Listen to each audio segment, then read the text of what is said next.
When I saw the smoke rising over Darfur, I didn't see Sudan alone. I saw Africa bleeding. I saw the faces of my brothers and sisters from Accra to Atlanta, from Khartoum to Kingston, all tied to one destiny. Sudan's tragedy is not distant, it is our test. The question is simple. Will we pass or will we fall again into silence? When I look at Sudan today, I do not see a distant war. I see Africa on its knees, bleeding from wounds we have refused to heal. I see the same silence that once allowed our lands to be divided, our people to be enslaved, our voices to be silenced. Sudan is not their tragedy, it is ours. And if we fail to rise now, history will write that Africa learned nothing from its pain. Millions wander across deserts and borders with no home, no food, no hope. And the world, as always, counts our dead instead of protecting our living. But I say this clearly to the black world, from Harlem to Port-au-Prince, from Lagos to Kingston, our destiny is one. When Sudan falls, it is not Khartoum alone that burns. It is the spirit of an entire continent collapsing under neglect.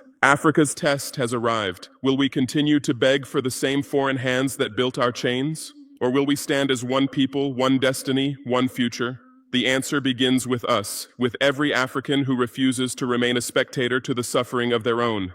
Sudan's fire must awaken the sleeping lion within us all. When I look into the mirror of Sudan, I do not see another nation's misfortune. I see the reflection of every failure that has haunted Africa since the day we allowed others to define our destiny. Sudan is not an isolated wound. It is the face of a continent fractured by greed, weakened by division, and blinded by dependence. The bullets that tear through Darfur today are echoes of a much older war, a war for the soul of Africa. For years, our borders have been nothing but scars drawn by foreign hands. Those same borders now separate African soldiers killing one another, while their ammunition and funding flow from the very powers that profit from our instability. This is the cruel irony of our time. We fight our brothers while enriching the merchants of chaos who never wanted a united Africa. When I see Sudan's cities reduced to ashes, I remember Ouagadougou's own struggles, the same manipulations, the same foreign whispers, the same fear of an Africa that can stand tall. This is not coincidence, it is design. Because a divided Africa feeds the world, while a united Africa feeds itself. And those who live off our suffering will never allow that unity to come easily. But I tell you this, Sudan's tragedy must awaken the understanding that Africa's fight is one. The hunger in Darfur, the sanctions in Niger, the destabilization in Mali, all are symptoms of a single disease, our dependence on others to solve African problems. Until we heal that, there will always be another Sudan, another famine, another brother buried under the silence of the world.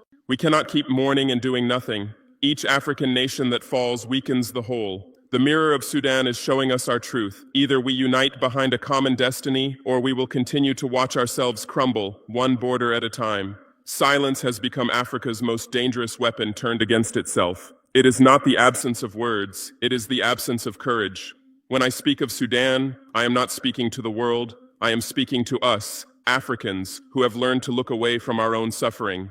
We condemn when cameras are rolling, then retreat into comfort when the world moves on. This is how our oppressors have survived for centuries, not by strength, but by our silence.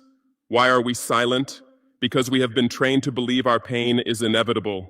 We have been conditioned to think our salvation must come from outside, from donors, from councils, from powers that neither understand our culture nor respect our sovereignty. When bombs fall in Sudan, the first thing our people ask is, what will the United Nations do? The real question is, what will Africa do? Our silence also grows from fear, the fear of losing aid, the fear of isolation, the fear of standing alone. But I have learned that silence in the face of injustice is not peace, it is complicity. When one African nation bleeds and the rest watch, we all become accomplices in our own humiliation. In Sudan, children die because the world sees no profit in their lives. Yet we, the sons and daughters of Africa, scroll past their suffering as if it were not our own. What happened to our conscience? What happened to our unity? The truth is, Africa has never lacked brave hearts. It has lacked a collective spine. We have presidents who speak of solidarity, but sign contracts that enslave their economies. We have citizens who cry for freedom, but fear the price of revolution. I do not judge them, I understand them. Decades of manipulation have made silence feel safer than resistance. But silence never saved a people. It only delays their downfall. If we continue to let fear dictate our reactions, Sudan will not be the last African tragedy. It will only be the most recent. The time has come to end this paralysis. The time has come for every African, leaders, workers, youth, and diaspora, to rediscover their voice and reclaim their duty to one another. Because when we speak together, the world listens. When we act together, no empire can stand against us. But if we remain silent while Sudan burns, our children will inherit not freedom, but shame. From Ouagadougou, I watch the smoke rise over Sudan, and I feel the weight of history pressing on my chest. I know that what is burning there is not just land, it is the idea of an Africa that can stand on its own feet. Every bomb that falls in Khartoum, every child who cries in Darfur, reminds me why I took this path, why I refuse to bow before the forces that wish to see Africa forever on its knees. When I speak to my people, I do not speak as a president or a soldier. I speak as a son of the continent, raised by struggle, guided by truth. I speak because silence is betrayal, and I say this: no foreign nation will save Sudan. No coalition built in distant capitals will rescue Africa from itself. The strength to rebuild must come from within, from the villages, from the youth, from those who refuse to surrender their dignity for aid. Burkina Faso is not a rich country, but we have chosen to stand tall. We have said no to puppet strings and yes to sovereignty. That choice has a cost: sanctions, isolation, threats, but it is the price of freedom. And I would rather walk barefoot in the desert of independence than ride in luxury under servitude. Sudan's pain is a warning. It tells us what happens when a nation is left divided, when loyalty to tribe becomes stronger than loyalty to Africa. It tells us what happens when leaders serve foreign interests instead of their people. I will not repeat those mistakes. From Ouagadougou, I call on every African leader: lay down the ego, the personal ambition, the fear of the West's displeasure. Our people are dying while we debate resolutions. Sudan does not need speeches. It needs solidarity. It needs African convoys bringing medicine and food, not foreign drones dropping bombs. And to the diaspora watching from afar, your roots are calling. The continent does not ask for your pity, it asks for your participation.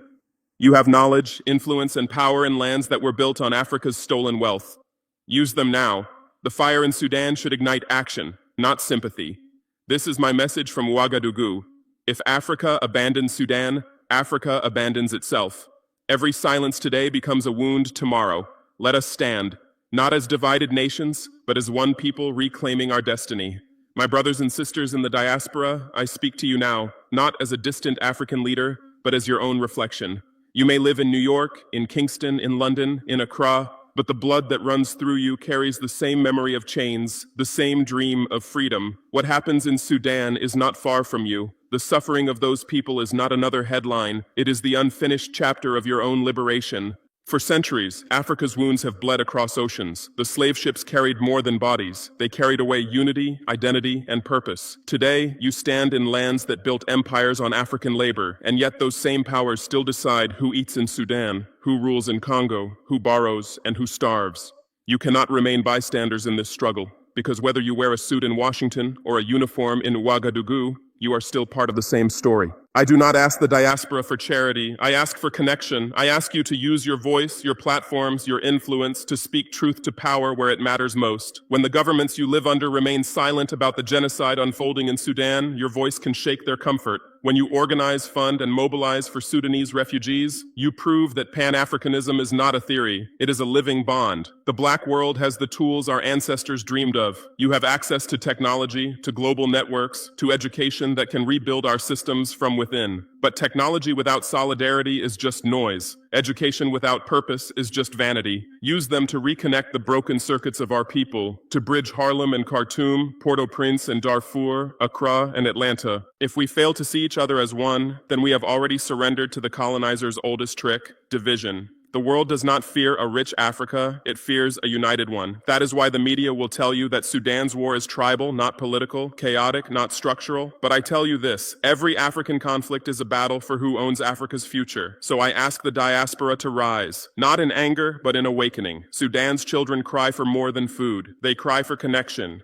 Let us answer that cry, for if we fail them, the world will learn that Black solidarity was only a slogan. But if we rise together, the Black world will become the shield that Africa has always needed. Africa has reached the crossroads of destiny. Sudan's smoke is not just the sign of war, it is the flare of warning for an entire continent that has slept too long under the shadow of dependency. I speak today not only as a soldier or a leader, but as a witness of an awakening that must begin now. We cannot mourn forever, we must rebuild. We cannot keep asking for saviors, we must become them. A new Africa will not be handed to us, it must be forged, discipline by discipline, generation by generation. This awakening begins with truth. The truth that no foreign power will ever invest in our freedom more than in our submission. The truth that aid without dignity is another form of control. And the truth that peace without justice is nothing but the calm before another storm. Sudan teaches us this. When we ignore injustice for too long, it comes for all of us. I dream of an Africa where a crisis in one land triggers action in all others, where our armies defend people, not politicians, where our universities teach African minds to solve African problems, where the youth no longer wait for visas to chase opportunity, but build it right here in their soil. This is not fantasy. It is the natural direction of a continent rediscovering itself. To the young Africans listening to my voice, the world has tried to convince you that your worth is measured by how close you can get to the West. I tell you, your worth is measured by how far you can lift your own people. You are the generation that must turn Sudan's pain into Africa's power. You must be the bridge between the wounds of yesterday and the victories of tomorrow. And to the elders, protect this awakening, even if you do not fully understand it. The youth do not disrespect the past. They are simply building a future that will not repeat it.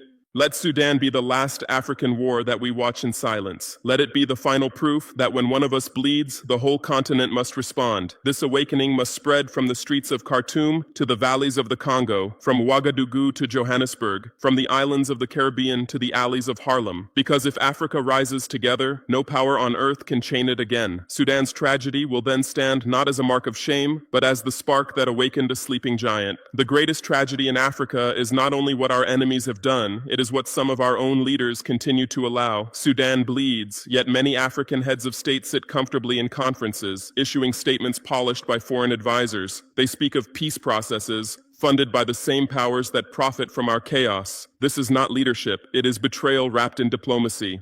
When a nation collapses, silence from its neighbors is not neutrality, it is complicity. Leadership is not about titles or palaces, it is about courage in moments when truth is costly. I have learned that many fear isolation more than they fear dishonor. They would rather be applauded in Paris than respected in Africa. They would rather kneel before financiers than stand before their people. Sudan exposes them, because when the bombs fall, no foreign capital rushes to save African children. It is the mothers in refugee camps who carry the real burden of leadership. That is where Africa's true strength lies, in the ordinary hearts that refuse to surrender. But this betrayal cannot continue unchallenged. Our continent needs a generation of leaders who answer not to foreign creditors, but to African conscience. Leaders who understand that sovereignty is not a slogan, it is a sacrifice. Until then, Sudan will not be the last broken nation, it will only be the next example of cowardice at the top. I say to every African ruler, your silence is your legacy. History will not remember your comfort, it will remember your courage or your lack of it. Sudan's war is not fought only with guns, it is fought with narratives. Today, the battlefield of truth is as critical as any front line. The world's media shows fragments of our suffering but hides the hands that fund it. They call our wars tribal, our revolts chaos, our resistance instability. This distortion is no accident. It is the final tool of control. I have seen how propaganda weakens nations before the first bullet is fired. When lies become headlines, justice loses its voice.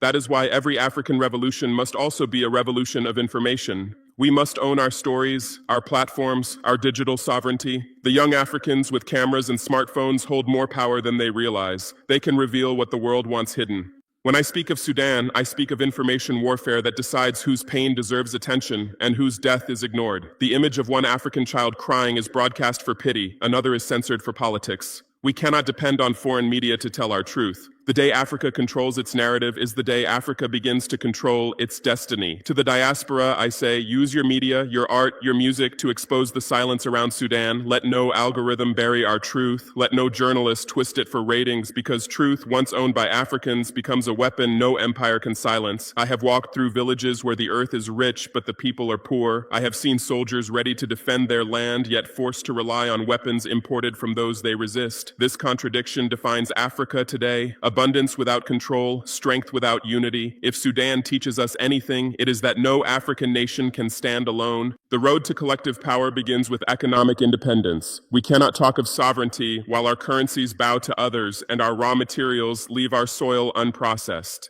Every barrel of oil, every ounce of gold, every field of grain must serve African development first. Until then, freedom will remain an illusion. Next is security. We must build an African defense pact strong enough to protect any nation under threat, without waiting for Western peacekeepers who come too late and leave too early. Our armies must defend African lives, not foreign interests. But the greatest foundation of power is unity. Pan-Africanism is not nostalgia, it is strategy. Imagine if our universities shared research, if our farmers shared water systems, if our diasporas shared investment. That is how we end dependency, not by asking permission, but by building our own table. Sudan's suffering must become the blueprint for cooperation, not despair. Let its ashes remind us that no border, no language, no religion can divide a people who understand their shared future. If we act now, the tragedy of Sudan will mark the birth of Africa's collective strength. Sudan's tragedy has revealed everything the world needed to know about Africa and everything Africa needed to know about itself. It has shown us how fragile our borders are, how divided our loyalties have become, and how long we have waited for others to solve our problems. But it has also shown us something else, something powerful, unbroken, and eternal, the spirit of resistance that still burns in the heart of our people. I have seen that spirit in the women who carry water through the dust of Darfur, refusing to surrender their dignity. I have seen it in the young men and women who march across Africa, demanding that sovereignty no longer be a privilege, but a birthright. I have seen it in the diaspora voices rising again, refusing to forget that they too are Africa's children. Sudan is our test, but it is also our mirror. Through its suffering, we see both the consequences of our division and the promise of our unity. The question before us is no longer who will save Africa, it is whether Africa will save itself. From Ouagadougou to Khartoum, from Lagos to Atlanta, from the islands of the Caribbean to the villages of the Sahel, the answer must echo the same. We will rise together. No empire can define our future, no border can divide our destiny, and no silence can bury our truth again. I am Ibrahim Traoré, a son of this soil, a witness to its pain, and a believer in its awakening. And I say to every African, wherever you are, our time has come. Let Sudan's ashes remind us that Africa's heart still beats, and it beats in unity, in defiance, and in hope. Because this time, Africa will not mourn. This time, Africa will rise.